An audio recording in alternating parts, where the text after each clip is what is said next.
There's been a prejudice in modern medicine that the only real interventions are the physical ones, ingestion, injection, or incision. But this doctor is pointing toward a powerful therapeutic tool that has underutilized the human brain. Using a technique called self-hypnosis, we can teach people how to powerfully use their brains to control the way their bodies feel and function. What is hypnosis? Well, an example comes from the Sochi Olympics, where unlike here in Davos, there was barely enough snow for them to ski on. They were only allowed to do one practice run. So what the skiers did, this is Bode Miller, was stand next to the course, look up, close their eyes, take a deep breath, and imagine every move, every turn, and it worked extremely well. The team got many medals. The field of hypnosis began with the Viennese physician Franz Anton Mesmer in the 18th century. I have used hypnosis with some 7,000 research subjects and patients and have devoted my career to studying what happens in the brain and how well hypnosis works. Hypnosis is a state of highly focused attention. The skiers at Sochi were just focusing on where they put their skis and how they move their bodies.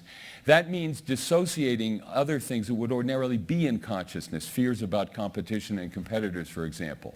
It also involves suggestibility, suspending critical judgment, so you don't judge and evaluate, you just do. We decided that to make hypnosis widely available, we had to understand how it worked in the brain. We studied people who are highly hypnotizable, not everybody is, and found that they had coordination in their brain between their executive control center that plans and does things and a part of the brain that engages in conflict resolution and decision making. In fact, when we hypnotized people in the scanner, we found that we turned down activity in that brain region, which is also part of the pain circuit in the brain. So you spent less time worrying about what you were doing and more time just doing it. There are two other effects in the brain that we see when we hypnotize people. One of those effects involves linking the executive control region to a deep part of the brain called the insula that is involved in brain-body control, in pain and anxiety perception. So you have better control over your body function and perception.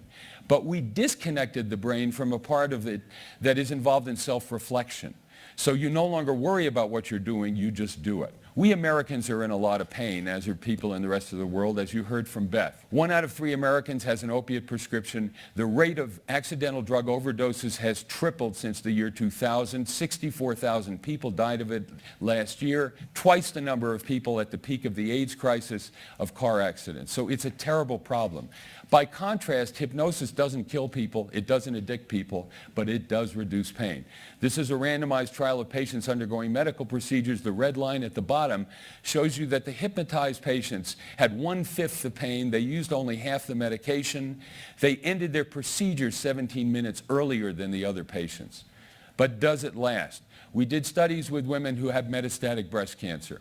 We taught them to form bonds with one another, face the illness they had to face, and do self-hypnosis for pain. By the end of the year, the green line, they had half the pain that the control group did on the same and very low amounts of medication. The biggest surprise of that study was that after the study we thought had been finished, we followed up on what happened to the patients.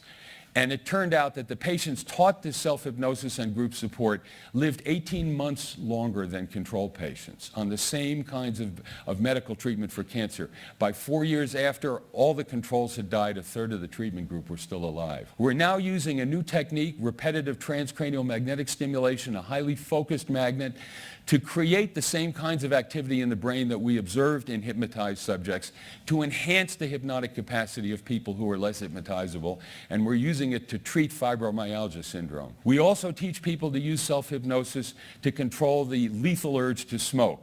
After a single session of self-hypnosis focusing on respecting and protecting your body rather than fighting the urge to smoke, half the people will stop, half of them will not touch a cigarette in 2 years. So we get 1 out of 4 long-term abstinence from smoking. We wanted to spread this. We wanted to make it available to people who couldn't get to my office.